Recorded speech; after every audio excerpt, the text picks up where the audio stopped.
Hi friends, welcome to Sam institute daily current affairs. September 9, 2022 నాటి current affairs discuss చేద్దాం. మరి September 9 importance మనకు చాలా ఇంపార్టెన్స్ ఉందండి. సెప్టెంబర్ 9 తెలంగాణ భాష దినోత్సవంగా మనం జరుపుకుంటాం. తెలంగాణ భాష దినోత్సవం, తెలంగాణ మాండలిక దినోత్సవం. తెలంగాణ సమాజాన్ని తెలంగాణ మాండలికం వైపు ఎంతో కృషి చేసినటువంటి, మాండలికం పైన కృషి చేసినటువంటి గొప్ప సాహిత్యవేత్త వారే శ్రీ కాళోజీ నారాయణరావు గారు. వారి యొక్క జయంతి సెప్టెంబర్ 9ని మనం తెలంగాణ భాష దినోత్సవంగా నిర్వహించుకుంటున్నాం. మరి ఇది సెప్టెంబర్ 9 తెలంగాణ భాష దినోత్సవం అండి. మరి తెలంగాణ భాష దినోత్సవం సెప్టెంబర్ 9. ఈ సందర్భంగా ప్రతి సంవత్సరం కూడా ఇది ఒక వేడుకగా నిర్వహిస్తున్నారు తెలంగాణలో 2015 నుండి. అంతేకాకుండా ఇదే సంవత్సరం నుండి 2015 నుండి సెప్టెంబర్ 9 రోజున తెలంగాణ అత్యున్నతమైన సాహిత్య బహుమతి అయినటువంటి కాళోజీ పురస్కారాన్ని కూడా ప్రదానం చేస్తున్నారు. అయితే ఇది నిన్ననే జరిగింది. సెప్టెంబర్ 8, 2022లోనే గౌరవ ముఖ్యమంత్రి కేసీఆర్ గారి చేత 2022 సంవత్సరానికి కాళోజీ అవార్డుని ఎవరు పొందడం జరిగిందంటే శ్రీ రామోజు హరిగోపాల్ గారు పొందడం జరిగింది. శ్రీ రామోజు హరిగోపాల్ గారు, శ్రీ రామోజు హరిగోపాల్ గారైతే మరి హరగోపాల్ గారైతే మరి ఒక అవార్డు పొందినటువంటి, కాళోజీ పురస్కారాన్ని పొందినటువంటి ఎన్నో వారు, అంటే వీరు 8వ వారు. వీరు యాదాద్రి భువనగిరి జిల్లా ఆలేరుకు చెందినవారు. 3 దశాబ్దాలకు పైగా విశేషమైనటువంటి ఒక బోధన అనుభవం వీరికి ఉంది. ప్రధానోపాధ్యాయుడిగా వారు 2013 సంవత్సరంలో ప్రభుత్వ ప్రధానోపాధ్యాయుడిగా వాళ్ళు పదవి విరమణ చేయడం జరిగింది. మరి ఇంకా మనం గమనించినట్లయితే మరి కాళోజీ అవార్డుని 2015 సంవత్సరంలో ప్రారంభించారు. తెలంగాణ రాష్ట్రంలో ఇచ్చే అత్యున్నతమైన ఒక సాహిత్య పురస్కారం చెప్పొచ్చు కాళోజీ పురస్కారాన్ని. మరి ఇంతవరకు 8 మంది పొందితే మరి మిగతా వాళ్ళు ఎవరో చూద్దామండి. మిగతా సంబంధించిన రచయితలు మరి కాళోజీ అవార్డుని పొందినటువంటి తొలివారు 2015 సంవత్సరంలో ప్రవేశపెట్టినటువంటి తెలంగాణ రాష్ట్ర ప్రభుత్వం ప్రవేశపెట్టినటువంటి కాళోజీ అవార్డు తొలి గ్రహీతగా అమ్మంగి వేణుగోపాల్ ఉన్నారండి. అమ్మంగి వేణుగోపాల్ గారు కాళోజీ అవార్డు తొలి గ్రహీత. తర్వాత నెక్స్ట్ మనకి ప్రముఖ వాగ్గేయకారుడు, ప్రస్తుతం ఎమ్మెల్సీగా పనిచేస్తున్న వారు గోరేటి వెంకన్న గారు. మరి కేంద్ర సాహిత్య అకాడమీ అవార్డు కూడా వీరికి వచ్చింది. గోరేటి వెంకన్న గారుకి కూడా కాళోజీ అవార్డు అనేది 2016లో రావడం జరిగింది. తర్వాత రావులపాటి సీతారాం గారు 2017 సంవత్సరంలో, రావులపాటి సీతారాం గారికి 2017 సంవత్సరంలో కాళోజీ అవార్డు వచ్చింది. తర్వాత 2018 సంవత్సరానికి గాను తెలంగాణ రాష్ట్ర ప్రభుత్వం కాళోజీ అవార్డుని ఎవరికి ఇవ్వడం జరిగిందంటే అంపశయ్య నవీన్కి ఇవ్వడం జరిగింది. తర్వాత 2019 సంవత్సరానికి గాను కాళోజీ అవార్డుని పొందినవారు కోట్ల వెంకటేశ్వర రెడ్డి గారు అండి. కోట్ల వెంకటేశ్వర రెడ్డి గారు 2019 సంవత్సరానికి కాళోజీ అవార్డు వచ్చింది.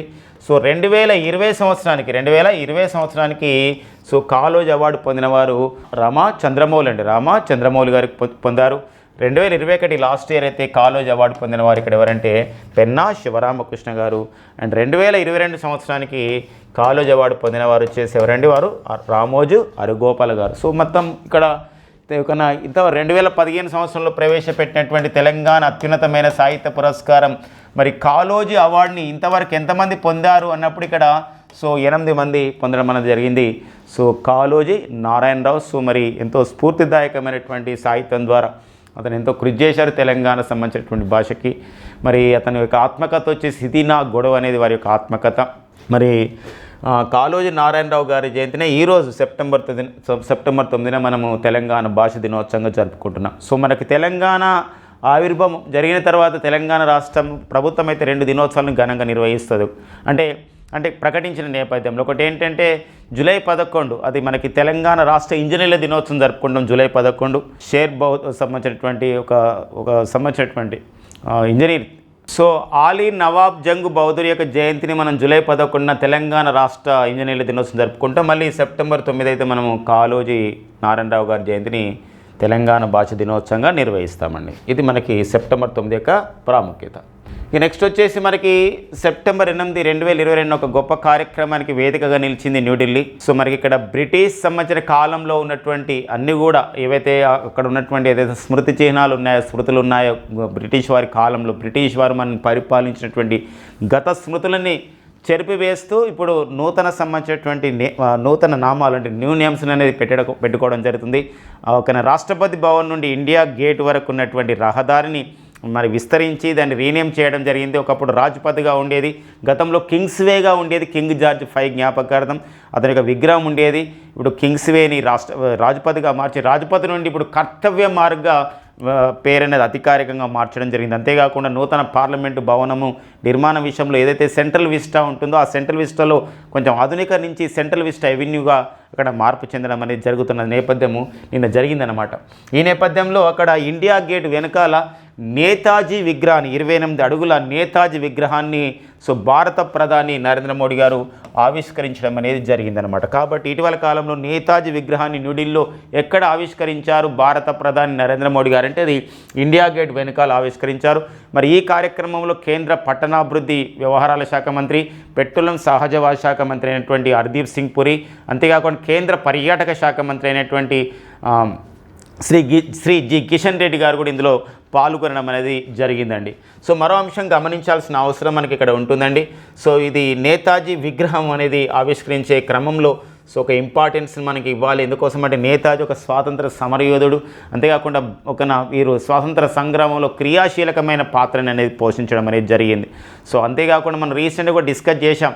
సింగపూర్లో నేతాజీ సుభాష్ చంద్రబోస్ గారు మరి INA ఇండియన్ నేషనల్ ఆర్మీ సంబంధించిన విషయంలో ఏదైతే ఢిల్లీ చలో పిలుపిచ్చాడో 1943 జూలైలో ఆ ప్రాంతం ఏదైతే ఉందో సింగపూర్ పడాంగ్ అనే ప్రాంతం, ఇక్కడ సింగపూర్ కూడా ఈ మధ్య ఇంపార్టెన్స్ ఇచ్చింది. అది సింగపూర్ దేశంలో ఆ పడాంగ్ అనే ప్రాంతం ఇక్కడ 75వ ఒక స్మారక చిహ్నంగా దేశంలో ప్రకటించుకోవడం అనేది జరిగింది. 75వ ఒక చారిత్రాత్మకమైన ప్రాంతంగా ప్రకటించుకుంది. ఆ నేపథ్యాన్ని కూడా మనం చూసాం. అంతేకాకుండా మరి నేతాజీ విగ్రహాన్ని ఆవిష్కరించిన తర్వాత నేతాజీ కుటుంబ సభ్యులు భారత ప్రభుత్వానికి ఒక వేడుకోవడం జరిగింది, ఒక రిక్వెస్ట్ చేయడం జరిగింది. నేతాజీ చితాభస్మం అనేది జపాన్లోని టోక్యోలో ఉన్నటువంటి రెంకోజీ ఒక ఆలయంలో భద్రపరిచారు. దాన్ని తీసుకురావాల్సిందిగా నేతాజీ కుటుంబ సభ్యులు వేడుకోవడం జరిగింది, భారత ప్రభుత్వానికి రిక్వెస్ట్ చేయడం అనేది జరిగింది. అది కూడా ఒకసారి ఎగ్జామ్లో మనకు అడిగాడు. నేతాజీ చితాభస్మం అనేది ఎక్కడ కలదు అంటే జపాన్లో ఉందండి. జపాన్లోని టోక్యోలో ఉన్నటువంటి రెంకోజీ అనే ఒక ప్రాంతంలో రెంకోజీ ఒక ఆలయంలో ఉందన్నమాట. ఆ నేపథ్యాన్ని కూడా చూసుకోవాల్సిన అవసరం అనేది ఉంది. ఇక నేతాజీ జయంతి అండి, మరి నేతాజీ సుభాష్ చంద్రబోస్ జయంతి మరి స్వాతంత్ర సంగ్రామంలో ఎంతో మోటివేషనల్ సంబంధించినటువంటి కొటేషన్స్ అందించడం జరిగింది.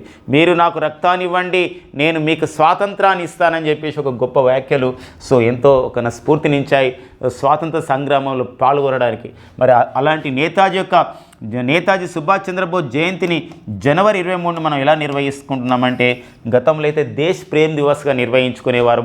ఇటీవల కాలం దీన్ని ఎలా నిర్వహిస్తున్నామంటే జాతీయ పరాక్రమ దినోత్సవంగా, నేషనల్ ఒక డైనమిజం డేగా దీన్ని నిర్వహించుకోవడం అనేది జరుగుతుంది ప్రతి సంవత్సరం జనవరి 23 అండి.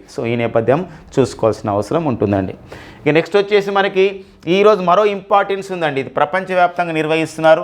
సెప్టెంబర్ 9 ప్రపంచ విద్యుత్ వాహనాల దినోత్సవం, వరల్డ్ ఎలక్ట్రిక్ వెహికల్స్ డేగా నిర్వహిస్తున్నాం. ఎందుకోసం అంటే ఇక్కడ ఒక ఐక్యరాజ్యసమితి ప్రకటించిన సుస్థిరాభివృద్ధి లక్ష్యాల్లో భాగంగా ఇక్కడ క్లీన్ ఎనర్జీ, పరిశుభ్రమైన ఇంధనాన్ని అందించాల్సిన అవసరం ఉంది. ఏదైతే పరిశుభ్రమైన ఇంధనం ఉందో అది పర్యావరణానికి తోడ్పడుతుంది, పర్యావరణాన్ని కాపాడుతుంది, పర్యావరణంలోకి తక్కువ కార్బన్ ఉద్గారాలను విడుదల చేస్తుంది అనే ఒక ప్రధానమైన ఉద్దేశంతో ప్రతి సంవత్సరం కూడా సెప్టెంబర్ 9 ఎలా నిర్వహిస్తున్నారంటే ప్రపంచ విద్యుత్ వాహనాల దినోత్సవంగా నిర్వహిస్తున్నారు. ఫ్రెండ్స్ గమనించండి, మనం ప్రపంచవ్యాప్తంగా గమనించినట్లయితే మొత్తం ప్రపంచ కాలుష్యంలో 25% వాటా 25% వాటా అనేది వాహనాల నుండి వస్తుంది.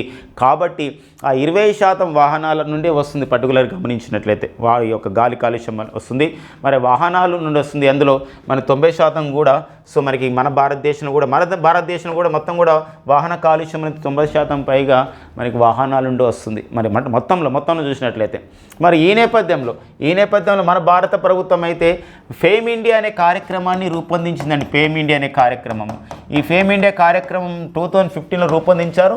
ఫేమ్ ఇండియా ఫేజ్ 1 అయిపోయి ఇప్పుడు ఫేమ్ ఇండియా ఫేజ్ 2లో ఉన్నాం. ఫేమ్ ఇండియా అంటే అర్థం ఏంటంటే ఫాస్టర్ అడాప్షన్ ఆఫ్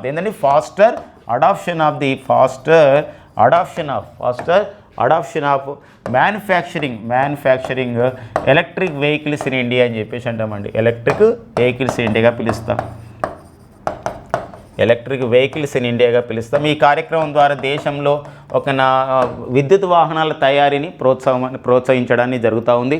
సో మరి అంతేకాకుండా విద్యుత్ వాహనాల తయారీ ప్రోత్సాహం తర్వాత ఇప్పుడు దేశంలో అయితే ఇప్పుడు నీతి ఆయోగ్ వాళ్ళు ఒక నివేదిక చేశారు. ఏంటంటే ఏమైనా నివేదిక అంటే 2021 నుండి దేశంలో విద్యుత్ వాహనాల కొనుగోలు పెరుగుతుంది. కారణం ఏంటంటే పెట్రోల్ డీజిల్ రేట్లు పెరగడం అనేది ఒకటి కారణమే అనేది చెప్పడం జరుగుతుంది.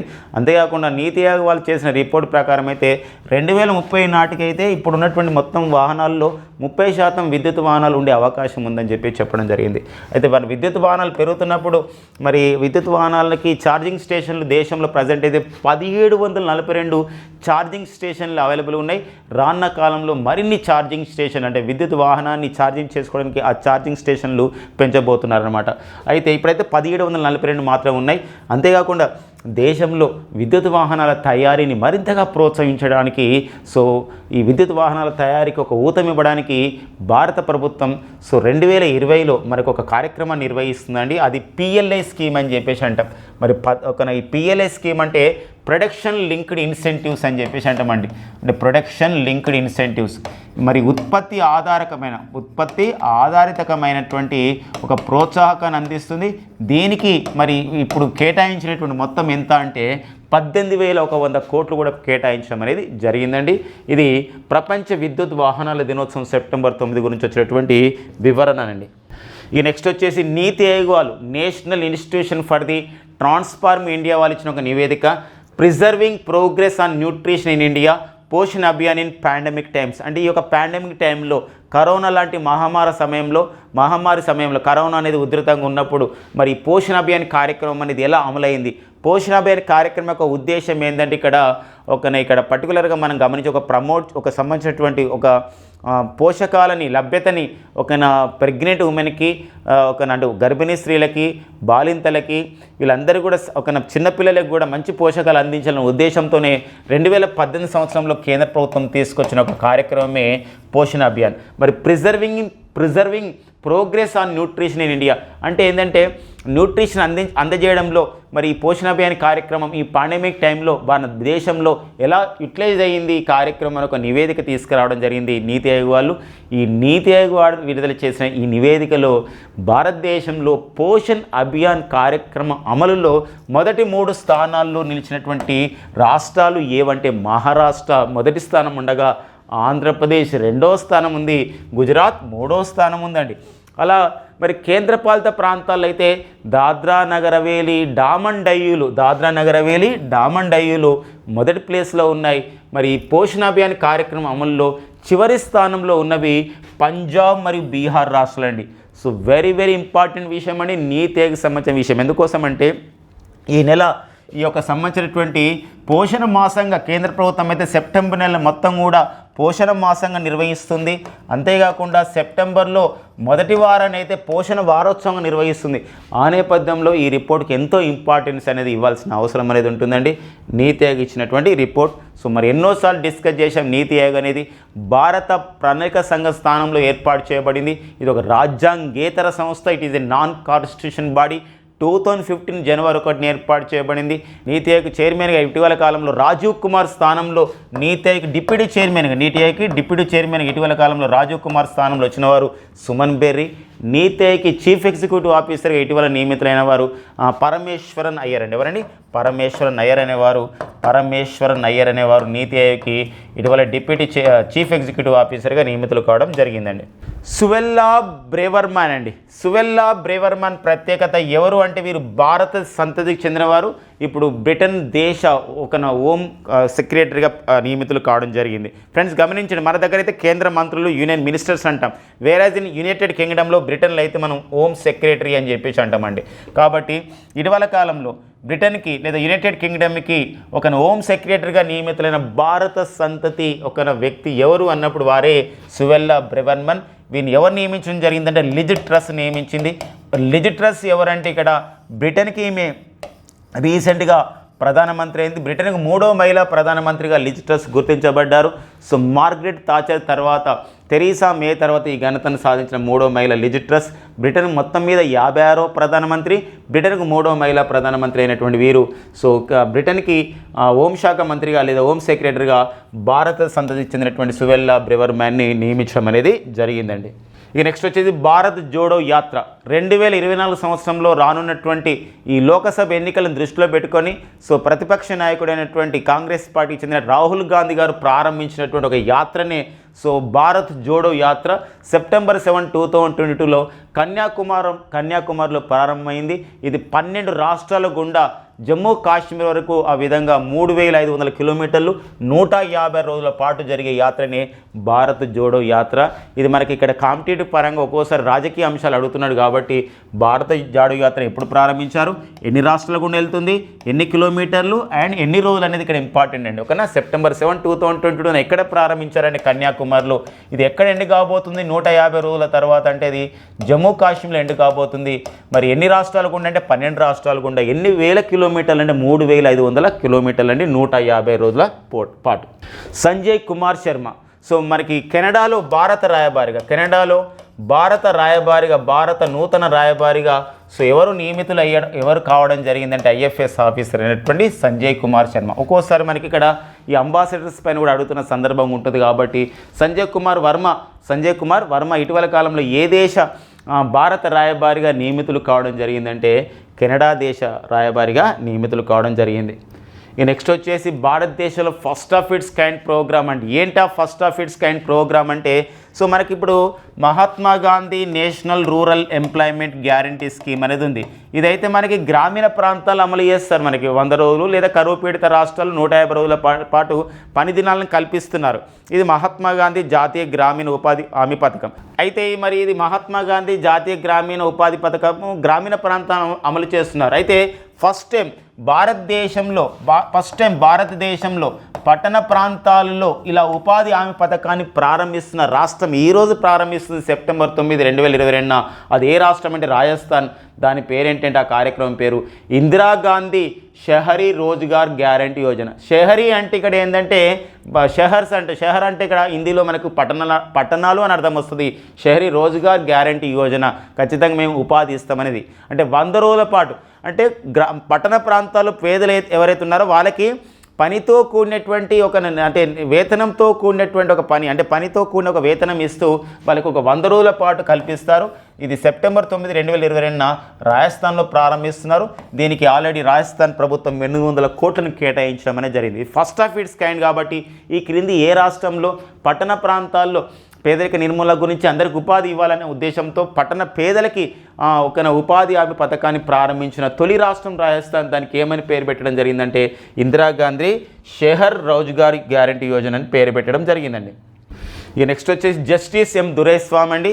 మద్రాస్ హైకోర్టుకి తమిళనాడులోని మద్రాస్ హైకోర్టుకి సో నూతన ప్రధాన న్యాయమూర్తిగా ఎవరు నియమితులు కావడం జరిగిందంటే జస్టిస్ ఎం దురైస్వామి నియమితులు కావడం జరిగింది. వీరు జస్టిస్ మునీశ్వర్ నాథ్ భండారి